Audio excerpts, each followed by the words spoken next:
కరెక్ట్గా 5 నిమిషాలు ఇచ్చారు. కానీ రామ్మోహన్ నాయుడు తర్వాత మాడతాం కొంచెం ఇబ్బందే. మనోడు మొదలు పెడితే ఆపడు. మిమ్మల్ని అందరూ చూసిన తర్వాత జ్యూరిక్లో ఉన్నానా జోపాలంలో ఉన్నానా డౌట్ నాకు వచ్చింది. ఎందుకంటే ఈరోజు మండే ఆఫ్టర్నూన్ ఇంతమంది వస్తారని మేము ఊహించలేదు. కానీ సెలవు పెట్టారు, డుమ్మ కొట్టారు. కానీ ఈరోజు గౌరవ ముఖ్యమంత్రి చంద్రబాబు నాయుడు గారు ఏం చెప్తారని వినేదానికి పెద్ద ఎత్తున ఇక్కడ తరలి వచ్చిన యూరోప్ ఎన్ఆర్ఐ టీడీపీ సభ్యులందరికీ పేరున నా హృదయపూర్వక నమస్కారాలు.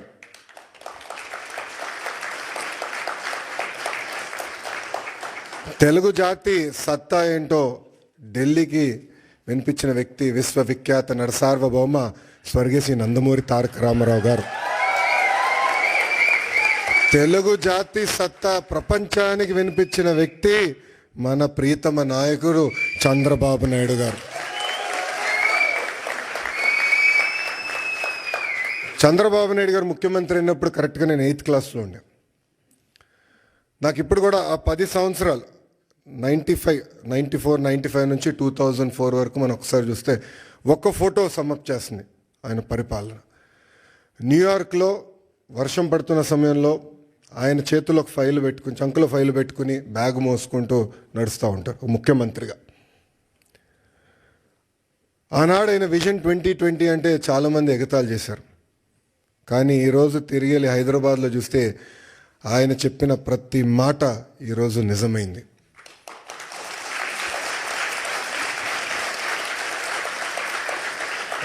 బాబు గారు 4వ ముఖ్యమంత్రి అయ్యారు.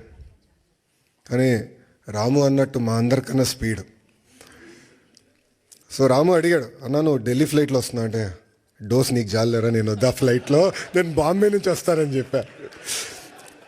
కరెక్ట్గా విఐపి లాంచ్లో దిగిన తర్వాత అడిగా రాముని, ఎలా ఉందిరా ఫ్లైట్ అంటే, అన్న పడింది నాకు అన్నాడు. అంటే చంద్రబాబు నాయుడు గారు ఒక సోర్స్ ఆఫ్ ఎనర్జీ. ఆయనకి చాలా అద్భుతమైన ఐడియాస్ ఉంటాయి. ఆ ఎనర్జీలో మనం ఎంత నింపుకుంటాం అనేది చాలా చాలా ఇంపార్టెంట్. కానీ ఒక్కసారి చంద్రబాబు నాయుడు గారి జీవిత చరిత్ర చూస్తే అనేక ఇబ్బందులు ఎదుర్కొని పైకి ఎదిగిన వ్యక్తి. కేవలం రాజకీయాల్లో కాదు, ఈజ్ అ సీరియల్ ఆంటర్‌ప్రెన్యూర్. ఇక్కడ చాలామందికి తెలియదు ఆ విషయం. ఇక్కడ మీలో చాలామంది ఆంటర్‌ప్రెన్యూర్స్ అవ్వాలనుకుంటున్నారు. ఆయన సుమారుగా 4 కంపెనీలు స్టార్ట్ చేశారు, 3 ఫెయిల్ అయినాయి. 4వది హెరిటేజ్ ఫుడ్స్. 3 ఫెయిల్ అయినాయని ఆయన ఏనాడు బాధపడలేదు, ఇబ్బంది పడలేదు, ఇంట్లో పడుకోలేదు. 80% సక్సెస్ అవ్వాలని ఆయన వెళ్ళారు. రాజకీయాల్లో మనం చూసాం, ముఖ్యమంత్రిగా దేశం మొత్తం ఆయన వైపు చూసే విధంగా నాయకుడిగా ఆయన ఎదిగిన. రాజకీయాల్లో హైస్ ఉంటాయి, లోస్ ఉంటాయి. ఆయన ఎప్పుడూ ఆయన హైని లో ఎటు తీసుకున్నారు అట్టనే తీసుకున్నారు. వాస్తవంగా మాకు లోయెస్ట్ పాయింట్ బాబు గారిని అరెస్ట్ చేసినప్పుడు, బహుశా ఇక్కడున్న అందరు కూడా అది మన జీవితంలో లోయెస్ట్ పాయింట్. నేనున్నాను అక్కడ, నేను చూసా. ఆయన ఎక్కడ అధైర్యపడలా. చూశారు, జడ్జి వైపు కూడా నవ్వుతా చూసి నడుచుకుంటూ వెళ్ళారు. ఎక్కడ అధైర్యపడలా. 52 రోజులు ఆయన బంధిస్తే మేము వెళ్ళేవాళ్ళం ములాఖాత్కి. మళ్ళీ అక్కడ కూడా మాకు అక్షంతలు పడేది.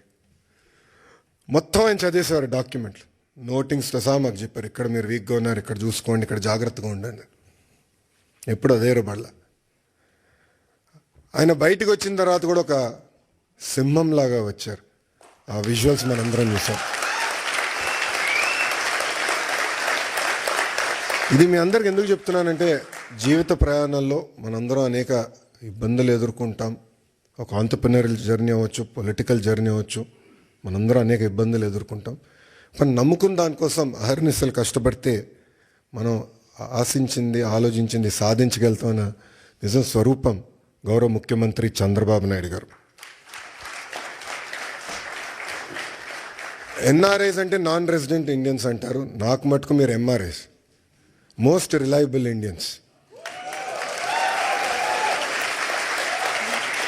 మీరు యూరోప్కి వచ్చి దశాబ్దాలైనా మీ మనసు ఎప్పుడు ఆంధ్ర వైపు ఉంటుంది.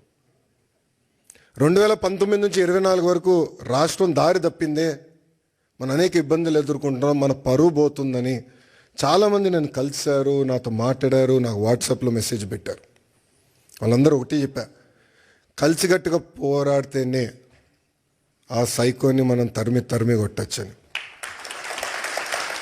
అది చేసి చూపించాం, కలిసికట్టుగా సాధించాం.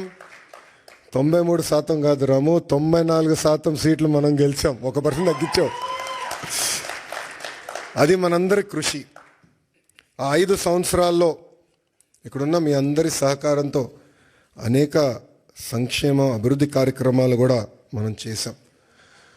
అమరావతి ఉద్యమం కానివ్వండి, దాని తర్వాత ఇప్పుడు చూపించినట్లు యుక్రెయిన్లో తెలుగులు ఇరుక్కుంటే వాళ్ళని తిరిగి భారతదేశానికి తీసుకొచ్చి బాధ్యత తీసుకున్నాం.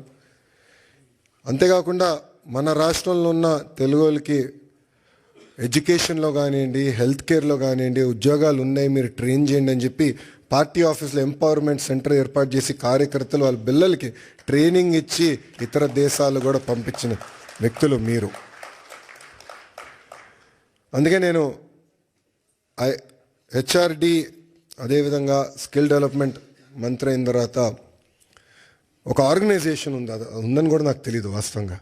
ఆ ఆర్గనైజేషన్ పేరు ohm cap, overseas man power corporation of Andhra Pradesh. అదొకప్పుడు బాబు గారే బ్లూ కాలర్ వర్కర్స్ అంటే కన్స్ట్రక్షన్ వర్కర్స్ మిడిల్ ఈస్ట్కి వెళ్ళేదానికి ఒక ఆర్గనైజేషన్ ఉండాలని చెప్తే మేమందరం కూర్చుని చర్చించి బాబు గారితో కూడా చర్చించిన, లేదో అది బ్రాడర్గా చేయండి, ఎక్స్పాండ్ చేయండి. ఇప్పుడు ఏదైతే మీరు ప్రజెంటేషన్ చేశారో మన తెలుగు ప్రపంచం మొత్తానికి ఎట్లా ఎక్స్పోజ్ చేయాలి, ఆపర్చునిటీస్ ఎక్కడున్నాయి, అది ఒక భాగం అవుతే ఇతర దేశాల్లో ఉన్న తెలుగులో తలసరి ఆదాయం డబుల్ ఎట్లా చేయాలి, దానిపైన మీరు ఫోకస్ చేయండి ఆదేశాలు జారీ చేసిన వ్యక్తి గౌరవ ముఖ్యమంత్రి చంద్రబాబు నాయుడు గారు. అంటే ఆయన ఎప్పుడు కూడా మన గురించి ఆలోచిస్తారు, మన భవిష్యత్తు గురించి ఆలోచిస్తారు.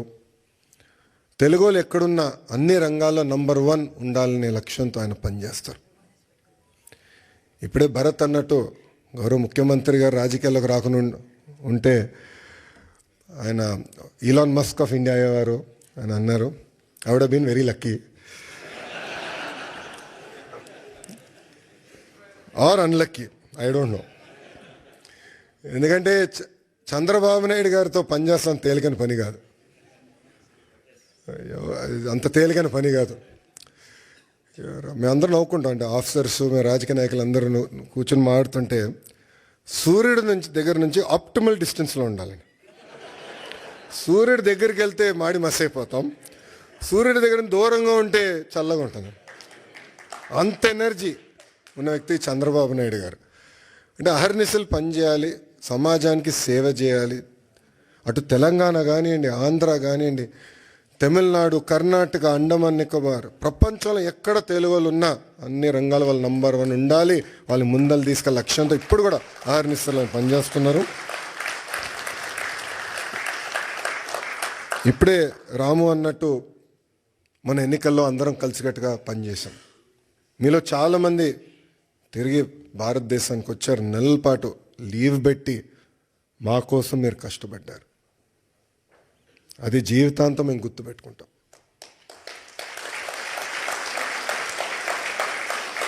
ఎందుకంటే మీరందరూ ఇక్కడ ప్రొఫెషనల్స్గా ఉన్నవారు, ఇలా ఆంటర్ప్రినర్స్ చాలా తక్కువ మంది ఉంటారు. సో ఒక 2 నెలలు 3 నెలలు ఆఫ్ తీసుకుని వస్తాం అనేది తేలికని పని కాదు, కానీ మీరు వచ్చారు. ఇప్పుడు అదే స్ఫూర్తి, అదే ఎనర్జీ రాష్ట్ర పునర్నిర్మాణం కోసం మనం పెట్టాల్సిన అవసరం ఉంది. అసలు పరిస్థితులు చాలా దారుణంగా ఉన్నాయి రాష్ట్రంలో. ఫైనాన్స్ సెక్రటరీ గారు ఇప్పుడే కరెక్ట్ టైం బయటకు వెళ్ళారు. ఆయన మన ఫీ రీయింబర్స్మెంట్ విషయంలో, ఫీ రీయింబర్స్మెంట్ మనం చెల్లించాలి, చాలా ఆలస్యమైందంటే అంటే ప్రయారిటీస్లో ఇది ఇంక ప్రయారిటీ ఉంది, చేయాలి, మనం కంపల్సరీ చెల్లించాలంటే చాలా కష్టపడాల్సి వచ్చింది. అంటే అప్పుల పాలైపోయాం, వడ్డీ కట్టలేకపోతున్నాం, జీతాలు సకాలంగా చెల్లించలేకపోతున్నాం, అనేక ఇబ్బందులు. బట్ బాబు గారు పదే ఒక మాట అంటారు, opportunities are where crisis are. So అందరం మన రాష్ట్రాన్ని పునర్నిర్మాణం చేసుకోవాలి. ఇప్పుడే రాము ఒక మంచి మాట అన్నారు, తెలుగులో ఆంధ్ర రాష్ట్రాన్ని వదిలేసి ఇతర దేశాలకు వెళ్ళి నంబర్ 1 అయ్యారు, కానీ ఆంధ్ర రాష్ట్రం వెనుకబడి ఉంది, ఇప్పుడు తిరిగి రండి, పునర్నిర్మాణం చేద్దాం, కలిసికట్టుగా కష్టపడదాం.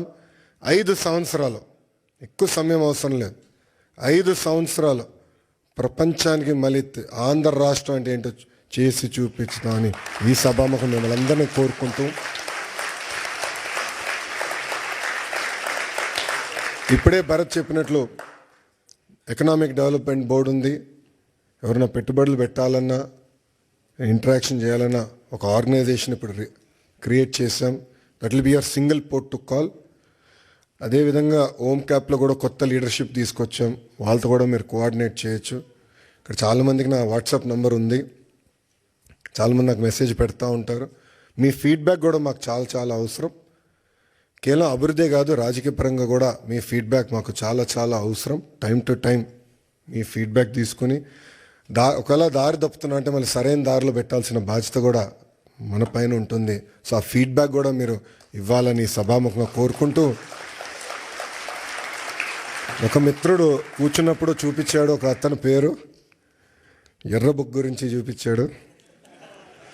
పాదయాత్రలు ఎర్ర బుక్ గురించి మాడితే ఎవడు పట్టించుకోలేదబ్బా. ఎన్నికలైన తర్వాత అది